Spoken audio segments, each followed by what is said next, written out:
네, 반갑습니다. 현장에서 우리 성도님들 얼굴을 뵙는 게 이렇게 기쁘고 반가운 일인지 새삼 느끼는 오늘 수요일입니다. 3일 예배 오신 모든 성도님들 진심으로 환영합니다. 여러분 혹시 답정너라는 말 들어보신 적 있습니까? 답정너. 네, 답은 정해져 있고 너는 대답하면 돼라는 뜻입니다. 예를 들면 이런 거죠. 남녀가 데이트를 하면서 식사 메뉴를 정하는데 여자친구가 남자친구에게 묻습니다. 야, 저 떡볶이 진짜 맛있겠다. 근데 자기야, 오늘 저녁 뭐 먹을까? 물어봤어요. 그럼 남자는 어떻게 대답해야 될까요? 네, 도대체 무슨 얘기인가 싶으신 표정이시니까 제가 보기를 드릴게요. 1번, 그러게 맛있어 보인다. 끝. 난 돈가스. 2번, 떡볶이는 너무 매워서 건강에 안 좋으니까 우리 그냥 밥 먹자. 3번, 당연히 떡볶이 먹어야지. 내 주식이 떡볶이야. 네, 여러분 답이 몇 번이죠? 예, 3번이. 역시 현장에서 예배를 드리니까 이렇게 반응이 있어서 정말 좋네요. 반응이 좋아서 한 번 더 해보겠습니다. 부부가 스타필드를 거닐고 있었어요. 근데 아내가 1층 스타필드 1층에 이게 액세서리점이 많이 있는데 1층을 걸어가다가 아내가 야, 가방 정말 예쁘다 이랬어요. 남편이 어떤 대답을 해야 아내의 마음을 기쁘게 하는 대답일까요?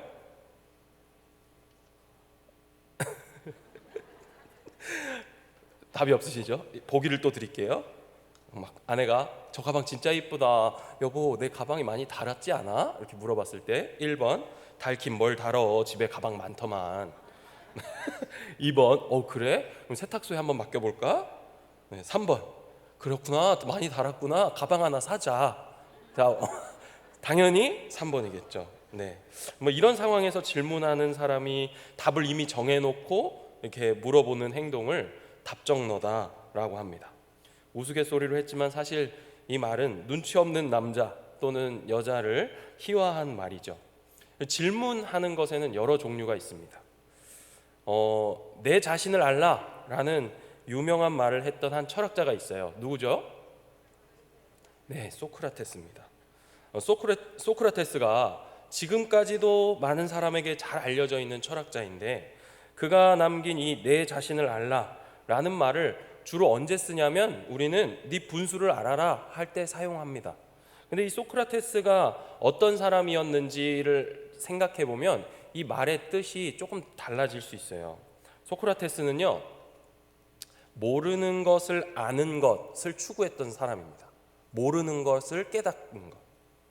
그래서 그는 스스로 끊임없는 질문을 통해 결국에는 아무것도 모릅니다 라는 결론에 이르도록 돕는 사람이었어요. 이런 교육 방법을 삼파술이라고 부릅니다. 그의 어머니의 직업이 임신한 여인의 출산을 돕는 산파였다. 그래서 이것이 그에게 이런 영향을 끼쳤다라고도 사람들은 이야기합니다.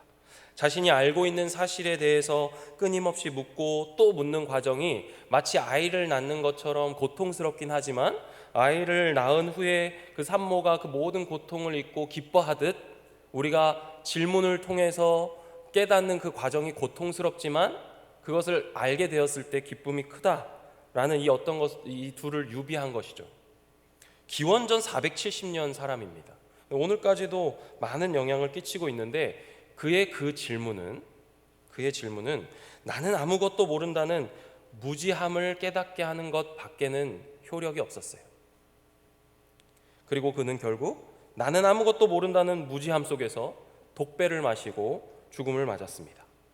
그의 질문은 약간의 유익은 주지만 결국 허물을 향해 달려가는 열차에 불과했던 것이죠. 그러나 우리 예수님께서 무지함을 깨닫게 하시는 질문은 허물을 향해 달려가도록 만드는 공허한 질문이 아니고 진리를 향해서 모든 인생의 방향이 돌아서도록 만드시는 질문입니다. 부디 오늘 이 안식에 대하여 가르치시는 예수님의 질문을 들으시고 우리들의 인생의 방향이 주님께로 돌아서는 귀한 날 되기를 소망합니다. 오늘 말씀은 크게 두 부분, 세세하게 나누면 세 부분으로 나눌 수 있습니다. 그러나 오늘 이 긴 본문을 자세히 다루기보다는 간략히 살펴봄으로 예수님께서 우리에게 가르치시는 안식의 참뜻이 무엇인지 생각해 보려고 합니다. 오늘 말씀 시작이 이렇게 됩니다. 예수님과 바리새인들 간의 대화이죠. 바리새인들이 꼬투리를 잡으면서 예수님께 이렇게 말을 걸고 있습니다. 제자들이 안식일을 지금 어기고 있다는 겁니다. 바리새인들은 철저하게 안식일을 지켰던 사람들이에요. 그들에겐 그럴 만한 자격이 있었습니다. 그들은 안식일 규정을 세우기 위해서 수천 가지 수만 가지의 경우를 다 따져가면서 이건 해도 되고 이건 하면 안 되고를 정했던 사람들이에요. 이런 이야기가 있습니다. 이스라엘이 이제 로마의 압제 속에 있을 때 이게 혁명 운동을 했던 마카비 가문이 있는데요. 그 사람들이 안식일을 맞이해야 되는데 안식일에 적군이 쳐들어온 거예요. 예루살렘으로. 근데 이 사람들이 생각에 방어를 하는 것은 안식일을 어기는 일이 되기 때문에 무엇을 택했느냐? 방어하지 않고 자살을 택했습니다. 그래서 그 예루살렘에 적군이 도착했을 때 그곳에 그 성내에 있던 모든 이스라엘 백성들이 아이, 어른을 막론하고 다 죽어 있었다는 것을 발견했다는 기록이 남아 있어요.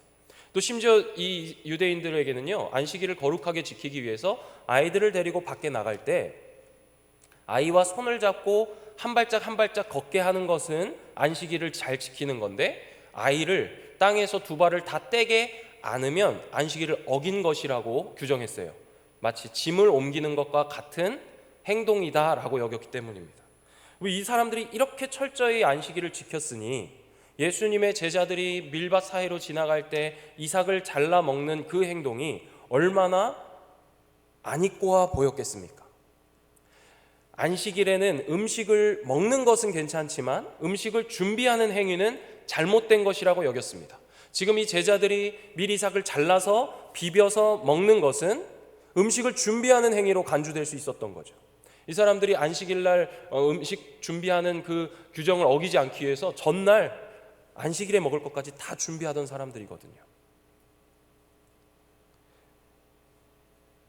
유대인들은 지금 바리새인들이 이런 관점에서 예수님과 제자들을 바라보며 지적할 수 있었던 이유는 그들이 이렇게 말하는 권위를 하나님의 말씀이라고 부르는, 그들이 하나님의 말씀이라고 부르는 토라, 모세오경, 선지자의 글, 지혜서에 근거를 두었기 때문이에요. 하나님의 말씀의 권위를 들어서 지금 예수님의 제자들의 행동을 지적하는 바리새인들에게 예수님이 반문하십니다. 너희가 다윗에 관한 이야기를 들어본 적이 없느냐라고 물으시는 거예요. 그들이 들어본 적이 없겠습니까? 바리새인들인데요. 당연히 들어봤겠죠. 다윗의 이야기가 무슨 이야기입니까? 예수님이 다시 한번 이렇게 떠올리게 상기시켜 주시고 계세요. 제사장만 먹을 수 있는 진설병을 성전에서 아히멜렉으로부터 받아다가 그와 함께한 소년들에게 나누어 먹게 한 이야기입니다. 사무엘상 21장에 기록되어 있는 이 이야기를 바리새인들이 못 봤을 리가 없습니다. 근데 레위기에 보면 하나님께서 철저하게 성전 안에 있는 이 진설병을 어떻게 다뤄야 하는지 가르치고 계세요. 레위기 24장 8절과 9절 말씀을 함께 자막을 통해 보겠습니다. 같이 읽겠습니다. 안식일마다 이 떡을 여호와 앞에 항상 진설할지니 이는 이스라엘 자손을 위한 것이요 영원한 언약이니라. 이 떡은 아론과 그의 자손에게 돌리고 그들은 그것을 거룩한 곳에서 먹을지니 이는 여호와의 화제 중 그에게 돌리는 것으로서 지극히 거룩함이니라. 이는 영원한 규례니라. 지금 레위기 말씀에 진설병은 누구를 위한 것이라고 기록되어 있습니까? 제사장을 위한 것입니다. 그것을 어디서 먹으라고 하죠? 거룩한 곳에서 먹으라고 해요. 근데 이 다윗이 지금 이 떡을 언제 먹었는지, 그냥 아무 때나 평일에 가서 막 먹었는지, 언제 먹었는지 우리는 또 이걸 말씀을 통해서 알 수 있는데 사무엘상 21장 6절 말씀입니다. 함께 또 자막을 같이 읽겠습니다. 시작. 제사장이 그 거룩한 떡을 주었으니 거기는 진설병 곧 여호와 앞에서 물려낸 떡밖에 없었음이라. 이 떡은 더운 떡을 드리는 날에 물려낸 것이더라. 잠깐 이 말씀을 보시면요, 더운 떡을 드리는 날에 물려낸 것이다. 이 더운 떡을 언제 갈았냐면 안식일에 떡을 교체했어요. 안식일에. 그러니까 지금 다윗이 이 물려낸 떡밖에 없었던 것을 물려낸 떡을 받아 먹은 거니까 이 날이 무슨 날입니까? 안식일인 겁니다. 다윗이 안식일에 아히멜렉으로부터 떡을 받아다가 먹고 있는 거예요. 지금 다윗은 안식일도 어겼고요, 레위기에 있는 제사장만 먹을 수 있는 그 진설병을 먹은 것이에요. 이 사람들이, 지금 바리새인들이 예수님의 제자들을 향하여 지적하고 있을 때 그 권위를 두고 있는 이 말씀에 보니 다윗도 안식일에 이런 일을 했다는 겁니다. 근데 성경 어디를 찾아봐도 다윗을 정죄하거나 지적하는 것을 찾아볼 수 없어요. 제사장 외에는 아무도 먹을 수 없는 떡, 그마저도 거룩한 곳에서 먹어야 했었는데 그 떡을 가져다가 안식일에 음식을 준비하는 행위를 통해 노지에 가서 먹고 있는 겁니다. 예수님은 아주 자연스럽게 이 이야기를 제사장에 대한 이야기로 연결시켜서 또 말씀하세요. 제사장은 안식일에도 제사를 드렸어야 됩니다. 민수기 28장을 보면 안식일에 어떻게 제사를 드려야 하는지 규정하고 있는 말씀이 등장을 해요. 28장 9절과 10절 한번 같이 읽겠습니다. 안식일에는 1년 되고 흠없는 순양 2마리와 고운 가루 10분의 2의 기름 섞은 소제와 그 전제를 드릴 것이니 이는 상번제와 그 전제 외에 매 안식일의 번제니라. 언제의 번제라고요? 안식일의 번제니라.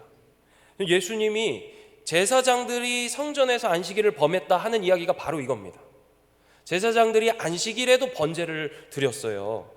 제사장은 안식일에 자신의 직임을 소홀히 할 수 없었습니다. 하나님께서 그들은 특별하기 때문에 안식일에 그 행위를 눈감아 주시는 걸까요? 아니에요. 절대 그렇지 않죠. 탈무드라고 하는 책이 있습니다. 이스라엘 사람들의 어떤 격언이나 전설들을 이렇게, 전설이라 그러면 좀 이상한데 이렇게 전해져 내려오는 교훈들을 적어 놓은 책이죠. 이 탈무드에서 유대인들이 이 안식일에 행해지는 제사장들의 제사를 어떻게 생각했는지 이렇게 기록하고 있습니다. 한번 들어보십시오. 희생 제사는 안식일을 대체한다. 다시 한번 읽어드릴게요. 희생 제사는 안식일을 대체한다.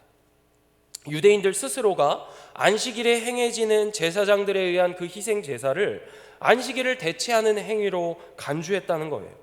다시 말해서 제사장들의 희생 제사 행위에 대해 누구도 안식일을 범하였다 하지 않는 이유는 희생 제사야말로 안식의 참 뜻을 제대로 보여주는 행위였기 때문이죠. 희생 제사가 뭡니까? 영적으로 파산한 자를 향한 하나님의 무한하신 긍휼과 사랑에 대한 약속, 그 언약의 행위 아니겠어요? 안식은 본래 그런 것이라는 거예요. 병든 자에게 회복의 은혜가 시행되는 것, 줄인 자가 배불리 먹게 되는 것이 안식이라는 겁니다.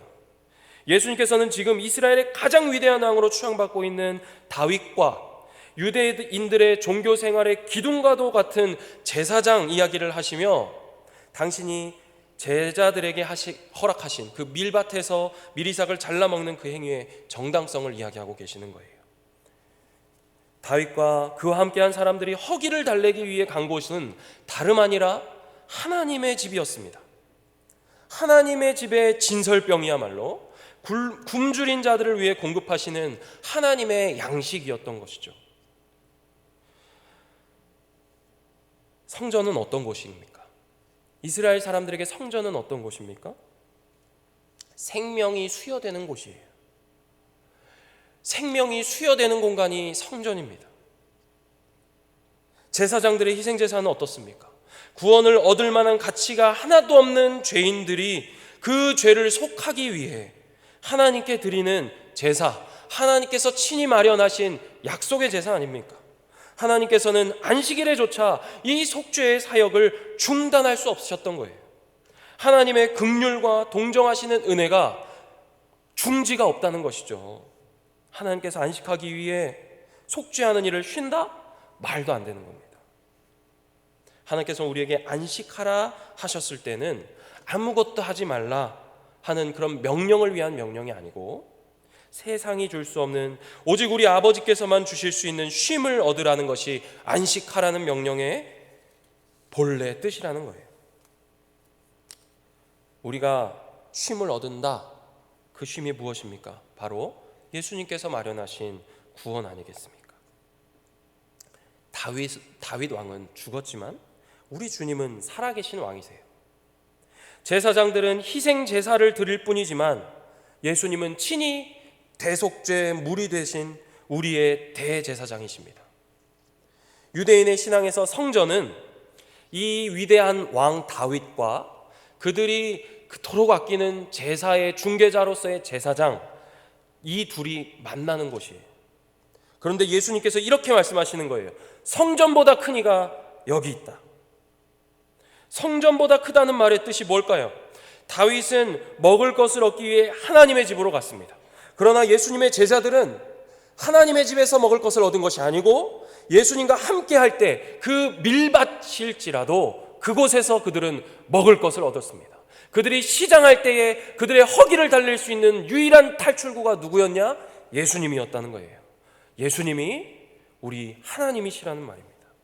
그와 동행하는 곳이라면 어디든 진정한 최움과 쉼과 구원이 있는 성전이 된다, 이 말이에요.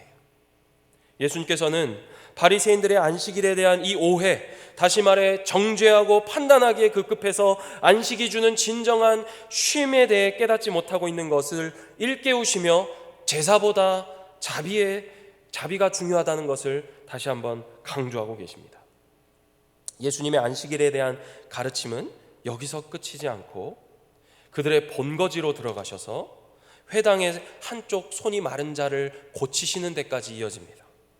그곳에 있던 사람들이 예수님께 안식일에 병을 고치는 것이 옳으냐 따져 묻습니다.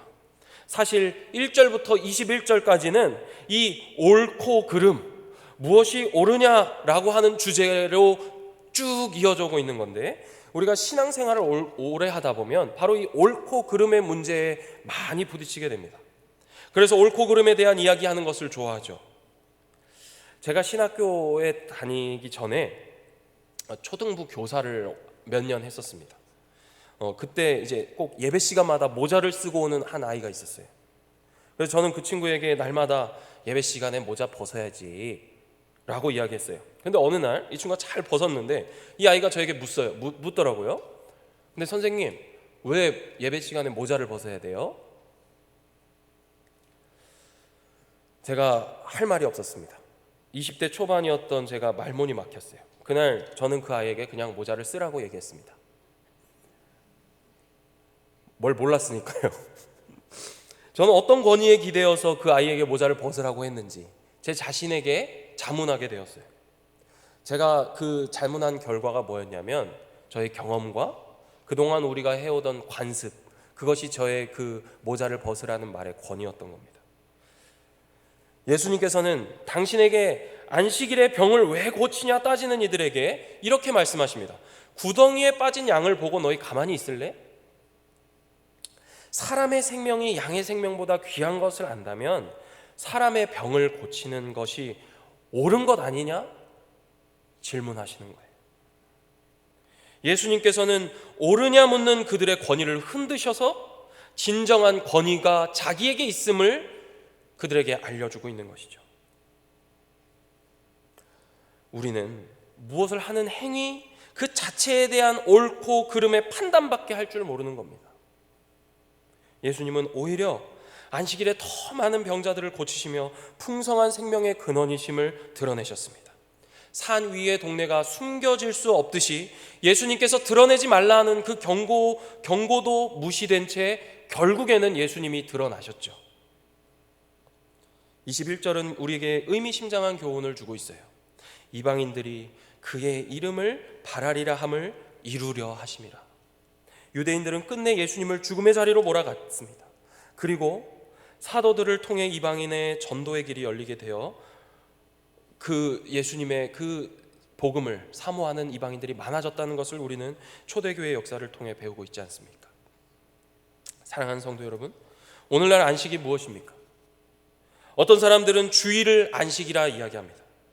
또 어떤 사람들은 안식을 구원이라 이야기합니다. 또 다른 사람들은 안식을 죽어서 가는 천국 정도로 생각을 합니다. 그런데 오늘 말씀 전체를 통해 우리는 예수님의 질문을 들으셔야 합니다. 너희에게 안식이 무엇이냐? 우리에게 안식이 무엇입니까? 최근 한국교회가 세상의 조롱거리가 되었고 비판과 비난의 중심에 서게 되었습니다. 한국교회의 한 성도로서 정말 가슴 아픈 일이 아닐 수 없어요. 우리 교회만 아니면 돼 라고 치부하기에는 작금의 비판의 수위는 정말 외면하기 어려운 수준에 도달했습니다. 청소년들에게 교회 다니는 일은 부끄러운 일이 된 지 오래되었습니다. 젊은 청년들이 직장에 가서 기독교인임을 드러내는 것이 직장 생활을 더욱 힘들게 만드는 시대입니다. 우리가 바라는 것과 상관없이 교회가 처한 상황이 이렇습니다. 그동안 우리가 예배하지 않았습니까? 우리가 헌금을 하지 않았나요? 우리가 새벽에 기도를 쉬었습니까? 한국은 특이하게도 선교사보다 성경이 먼저 들어온 나라입니다. 복음이 먼저 전해지고 선교사를 통해 처음 교회가 세워진 1884년 그 소래교회에서의 예배부터 지금까지 한국 교회는 예배를 쉬진 적이 없습니다. 그런데 왜 교회가 이렇게 어려움을 당하고 있습니까? 우리는 그 답이 성경에 있음을 믿습니다. 유다 왕국과 이스라엘이 이방 민족에게 멸망당하던 때를 생각하십시오. 많은 선지자들이 이스라엘을 향하여 얘기하길 너희가 안식일을 지키지 않았기 때문이다 이야기하지 않습니까? 그들은 제사를 드렸고 하나님을 알자, 여호와를 힘써 알자 이야기하였지만 하나님의 심판을 피해가기에는 역부족이었습니다. 예수님께서 안식일에 회당에서 병든 자를 고치시며 하신 말씀, 우리 12절 말씀을 함께 같이 읽어보겠습니다. 마태복음 12장 12절 말씀입니다. 같이 읽습니다. 사람이 양보다 얼마나 더 귀하냐? 그러므로 안식일에 선을 행하는 것이 옳으니라 하시고, 예수님께서는 선을 행하는 것이 옳다 이야기하시며 옳으냐 묻는 그들에게 선을 행하는 것이 옳다 이야기하십니다. 무엇이 옳은지 가르치시고 계시는 거죠. 예수님께서는 유대인들이 가지고 있던 안식의 개념, 다시 말해 종교적인 것에 매인 형식들과 수천 수만 가지의 규정들이 옳은 것이 아니라 선을 행하는 것이 옳다 이야기하는 거예요. 저는 어쩌면 오늘날 우리나라 대한민국에서 한국교회가 처한 현실은 우리가 그리스도인으로 이것도 안 하고 저것도 안 하고 범죄하지 않고 무결하게 살아왔다는 어떤 종교적 도덕적인 자기 안위에 매몰된 나머지 적극적으로 선을 행하는 일에 게을렀기 때문이 아닌가 조심스럽게 생각해 봅니다. 무엇을 하고 안 하고에 집중하는 사이 선을 행하는 적극적 안식을 잊은 것은 아닐까요? 우리의 목자이신 예수님께서 가신 길은 줄인 자를 배부르게 하시는 길이었습니다. 사실 다윗이 하나님의 집에서 진설병을 먹었다 하는 이 말씀을 하시는 이유도 그가 죄가 없다는, 그의 죄책이 없다는 것을 전하시기 위하신 것이 아니라 안식일에 다윗은 하나님의 집에서 배부름을 얻었다라는 것을 가르치시기 위함이 아니겠습니까? 안식은 우리의 모든 행위를 소거해서 우리를 가만히 앉아있게 함으로 쉼을 얻게 하는 것이 아닙니다. 이것은 우리를 무로 만들어버리는 거예요. 그러나 예수님께서 우리에게 가르치시는 안식은 무가 아니라 무한입니다. 예수님의 안식은 풍성이에요. 예수님의 안식은 악을 행하지 않는 것이 아니라 선을 행하는 것입니다. 예수님의 안식은 우리의 교회보다 크시고 우리의 예배보다 크시고 우리의 경건, 우리의 도덕적 탁월함보다 크십니다. 왜냐하면 안식일의 주인이신 예수님이 크시기 때문이에요. 주 예수 안에서 한 성령으로 인하여 교제하시는 은평의 모든 가족 여러분, 우리에게 안식일이 언제입니까? 주일이라 부르는 일요일입니까? 이곳에 나오신 성도님들은 이미 3일 예배도 사모하는 마음으로 나오셨기에 아마 해당이 없다 생각하실 수도 있어요. 그러나 여러분, 우리 주님이 교회당에만 계신 것 아니고 우리가 예배하고 기도하는 그 순간에만 우리와 함께 하시는 것 아니고 24시간 365일 우리와 함께 하시는 그런 분이시라면 그분과 1년 내내 안식하시길 바랍니다. 우리 안식을 일요일 하루에 몰아서 생각하지 마십시오. 제가 존경하는 이정규 목사님이라는 분이 쓰신 야근하는 당신에게라는 책이 있습니다. 지난 은평 책방 때 제가 담당해서 올렸는데 폐강됐어요. 아무도 신청하지 않으셔서 아쉬운 마음을 지금 이렇게 설교로 달래고 있습니다. 그 책에 이런 내용이 있어요. 잘 들어보십시오. 그리스도인에게 하나님과 교제를 나누는 조용하고 여유로운 시간은 필수적이며 우리 영혼에 생명을 주고 기운을 북돋습니다. 낙심하고 우울하며 괴로운 일에 처해 있다 하더라도 우리는 하나님과 깊은 교제를 나누는 가운데 회복되고 생명을 공급받습니다. 그러나 주 5일 내내 일에 시달리다가 토요일에 모처럼 늦잠 자는 사람이 주말에 경건의 시간을 가지기가 쉽지 않습니다. 사실 시간이 없다기보다는 마음이 동하지 않습니다. 성경을 읽거나 기도하는 시간이 전혀 없던 사람이 어쩌다 성경을 펼쳐든다고 해서 바로 마음이 부드러워지지 않습니다. 여러분, 일주일 내내 삶의 치열함 속에서 주를 잊어버린 채 살다가 주일에 교회에 오실 때 어떤 심정으로 나오십니까?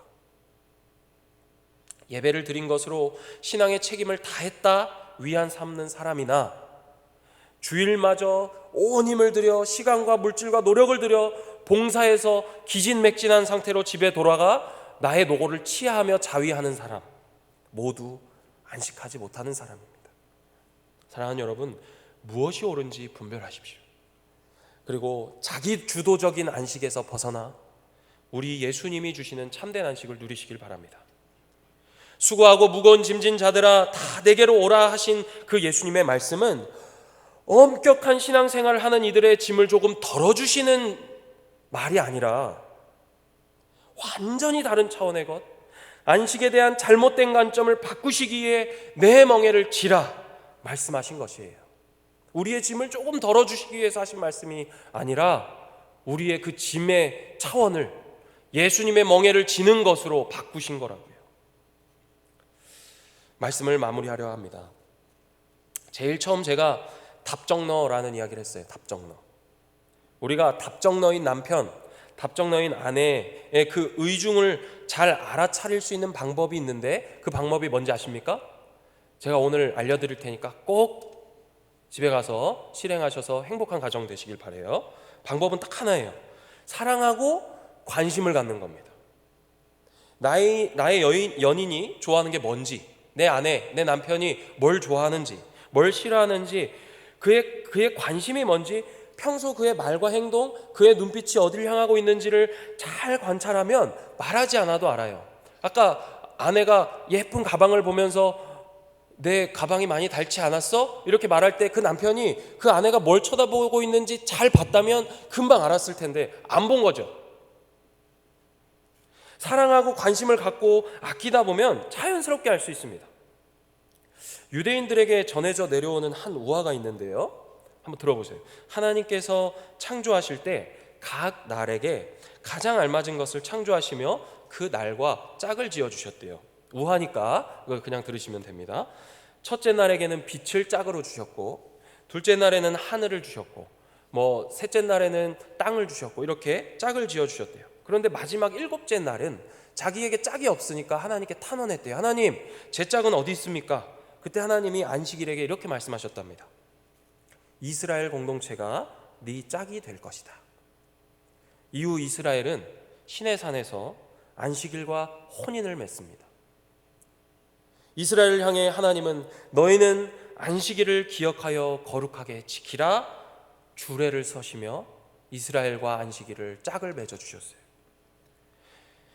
최고의 옷을 입고 안식일을 맞이하고 안식일에게 최고의 옷을 입혀주라는 것이죠. 그래서 한 랍비는 안식일을 맞이하기 전날 밤에 예복을 입고 혼잣말로 이렇게도 얘기했답니다. 어서 들어오시오 신부여, 어서 들어오시오 신부여. 또 어떤 랍비는 이렇게 말했답니다. 자, 우리 모두 안식일의 여왕, 안식일 여왕을 맞이하러 나가세. 은평의 모든 성도 여러분, 안식을 사랑하십시오. 안식일을 사랑하는, 안식일을 사랑하는 것을 넘어서 안식 자체, 그 안식의 주인이신 우리 구주 예수 그리스도를 사랑하십시오. 우리가 안식을 사랑하고 아끼고 안식일에 관심을 기울일수록 우리는 안식일의 주인이신 하나님의 마음을 잘 분별할 수 있게 될 것입니다. 그분의 뜻을 잘 알게 될 것이에요. 부디 우리 모두가 모든 날보다 크시고 모든 생각, 심지어 우리의 예배라는 작은 그릇보다 훨씬 더 크신 예수님을 붙들어 모든 날의 주인이시고 우리 인생의 주인이신 예수님과 동행하는 참된 안식을 누리시는 인생 되시기를 간절히 소망합니다. 함께 기도하겠습니다. 주의 백성들에게 안식을 허락하시고 주 안에서 참된 쉼을 누리는 소망을 품게 하시는 아버지 하나님, 모든 감사와 찬송을 올려드립니다. 그동안 우리 주님을 종지 그릇 만한 나의 생각과 신념 속에 가두고 아직과 고집으로 살아온 저의 인생을 긍휼히 여겨 주옵소서. 사랑이 깊어지고 사랑을 나누는 세월이 길어질수록 우리는 소홀해지지만 우리를 안식이라는 견고한 주의 손으로 붙들어 주시니 참 감사합니다. 주 안에서 안식을 누리는 은혜를 얻게 하여 주옵소서. 안식의 주인이신 예수 그리스도의 이름으로 기도합니다. 아멘.